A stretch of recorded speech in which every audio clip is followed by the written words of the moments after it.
Taliban waxa ay la wareegtay marino badan oo dhinaca Suudinta ay ku yaala wadankaasi Afghanistan ay la leedahay wadamada jaarka la mas'uuliyiinta Taliban ayaa waxa ay sheegeen inay la wareegeen marinada waaweyn ee xadka sida Iran iyo Turkmenistan weerar guud ay ku qaadeen deegaanada dhinaca waqooyi ee wadankaasi Afghanistan.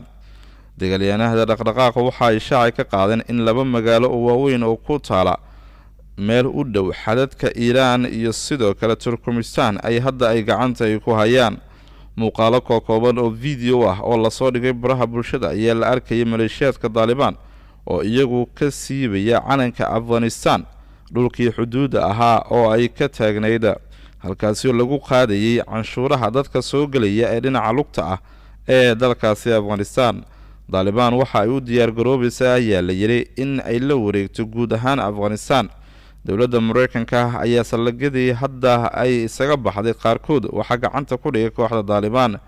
Mas'uuliyiinta Taliban waxa ay sheegeen in maleeshiyadkoodu ay gacanta ku hayaan 85% dhulka wadankaasi Afghanistan, taa oo aanan weli si madax bannaan loo xaqiijin karin inkastoo xukuumaddu aysan ka hadlin.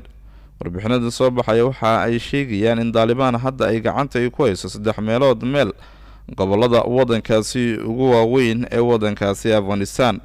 hadda waxa ay qabsatay dhulal ku leersan xadka Afghanistan ay la wadaagto Iran ee dhinaca galbeed ilaa iyo Suudinta China, waxaana jirta walaac laga muujinayo arrimahaasi. Mareykanka ayaa waqti hore oo toddobaadkii la soo dhaafay waxa uu isaga baxay saldhigga Bagram ee dhinaca cirka ah, kaasi oo ahaa saldhiggii ugu weynaa uu kaga sugnaa wadankaasi Afghanistan. mas'uuliyiinta Afghanistaniyiintu waxa ay shacay ka qaadeen in gacantoodii ay ka baxday marinkii Islam Qalca iyo Trongred ee dhinaca Suudinta ku yaala ee gobolka Herat. marinadaasi ayaa waxa la tilmaamay in ay ahaayeen albaabadii ugu waaweynaa ee ganacsiga Iran ka imaan jiray, waxaana lagu qiyaasayaa la yiri bishii in dowladda Afghanistan ay ka heli jirtay 20 milyan oo dollarka Mareykanka ah. dhinaca xuduudda kale ee ay gacanta ku dhigeen waa dhinaca Turkmenistan, halkaasi oo la tilmaamayo in ay ahayd il kale oo ganacsi oo ay dowladdu ay lahayd.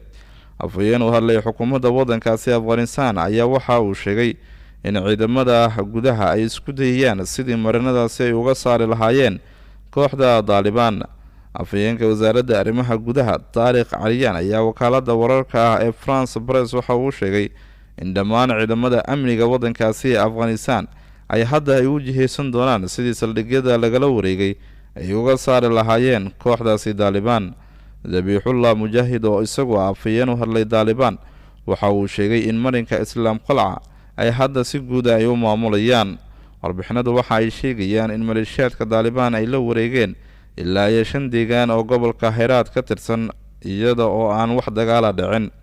waqti hore toddobaadkii tagay in ka badan 1000 askari oo ciidamada wadankaasi Afghanistan ah ayaa u baxsaday dhinaca wadanka Tajikistan, halkaasi oo dhacdo waqooyi bari wadankaasi Afghanistan, waxaana jirta ayaa la yiri inay ku soo dhawaanayeen kooxda Taliban.